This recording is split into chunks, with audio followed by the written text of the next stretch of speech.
Hi, this is Ruben from the Ruby Tuesday, and I'm reviewing The Wheelman. This is another original film from Netflix, The Wheelman, and stars Frank Grillo as The Wheelman, and is directed by Jeffrey Rush.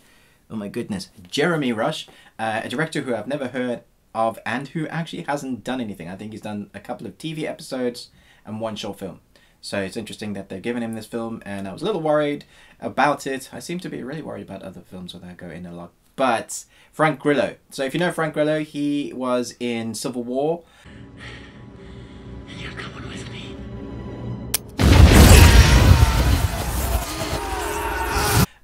He's been in lots of TV, and if you know him, when you see his face, you'll be like, oh, that guy from all those other... He has a long list. Just check him out on IMDb. He's a really great actor. Underrated. I'd love to see him get more features like this. So anyway. What's your name, man? I'm not telling you my name, man.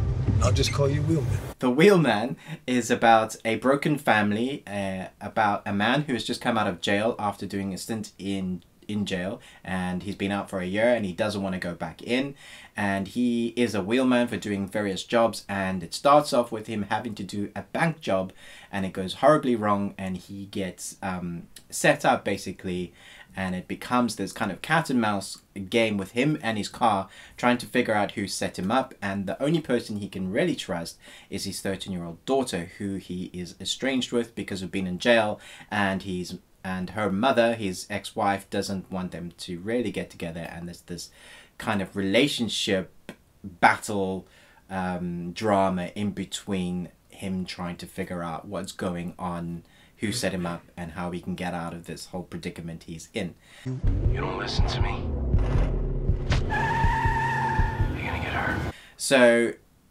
doesn't sound that exciting at first in that synopsis.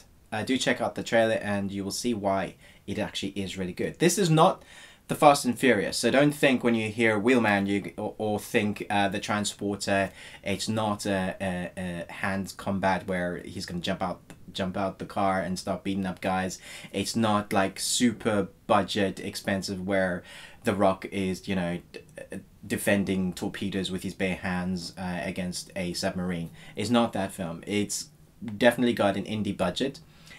Where this film is unique and really, really good, I think, is all the shots are in the car or outside the car. And what I mean by that is that you never leave the car. So where you think that you would be able to see the car coming around the corner, like that would be your classic Transporter shot, or a Fast and Furious film would do that.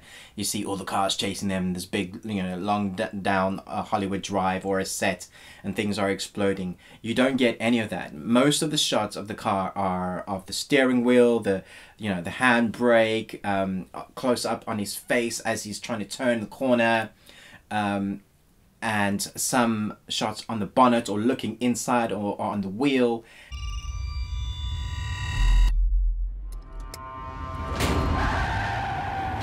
This is continuous and doesn't ever let up. In fact, you don't ever leave sight of the car. In fact, there are only two shots where you see Frank Grillo, the protagonist, leave the car, but you always are either seeing it through the car, seeing the protagonist through the car, or you're seeing Frank Grillo and the car. And there's only two shots. The rest of the entire film is inside the car.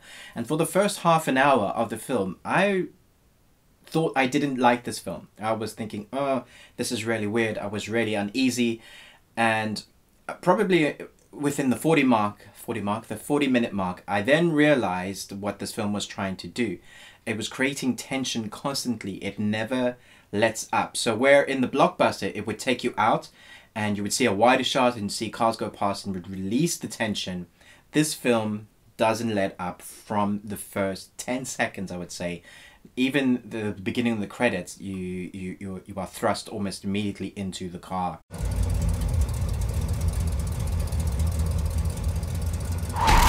I would say that actually Frank Grillo is great, but the main protagonist is the car. So the character is the car. So this is why you see so many shots of the car and the wheel and the steering wheel and the grinding, and when action sequences do happen, and they do, you wonder about the car, whether how much more the car can take. And that's not to say Frank Grillo isn't great. He portrays tension in a character very well. A tortured father, a husband, well, an ex-husband, was still husband. He wants to kind of fix his life, but he's kind of in between a world that he was trying to get part of, trying to get away from. And now he's thrust into a job that goes horribly wrong, and he's totally aware that he's probably going to lose what little bit left of that he has of his life. I know you got a wife and daughter. I need you to leave the house. Dad, okay? what's going on? And you do feel that in his character as he portrays it. I have one gripe about this film, and that's the swearing. I'm not a prude. I have said this before, but if you don't believe me, I think I stopped counting at the 35th FU. It's continuous. There's almost every single line of dialogue has an FU. And I don't mind if you're going to use language in a way that portrays your character, that's the way he speaks. But in every line, it just felt over the top. Where are you mother? What the fuck scares you? Man, I don't know you. That's my only gripe. The rest of it it's actually a really good story. You really get into the character's mindset because you are with him constantly. There's this dialogue between people that you don't see through his phone. So he's going through, he's speaking through the guy that set him up and his friend that set up the job on the phone. And so he's going through his different dialogues with different characters that you get to understand, but you don't get to meet. And you do get to meet his daughter eventually, but you get to know his daughter through this dialogue and seeing his emotions and what he's going through and what's happening and the frustration. You feel all of that with the Wheelman in this. And I think that's because Frank Grillo holds that character so well. This is out on October the 20th. And if you enjoy car films, but more gritty and a bit more real, actually, a lot more real compared to the Transporter films and the Fast and Furious films, then you will really enjoy this. I would say that anybody who enjoys a high tension film, go and watch this. If you like Frank Grillo, go and watch this. This is unexpected. It's actually a really good film, so I'm going to put it in the Goram? No, that's not right.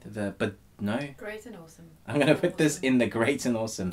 Thank you, camera lady. In the great and awesome for great and awesome. So it's called Gorsome section. And, Great! That's just awesome. Awesome! and I'll remember that next time, hopefully. So look out for our other reviews, film reviews coming out. Thanks for watching the Review Tuesday reviews, and do chat to us in the comments below. Bye.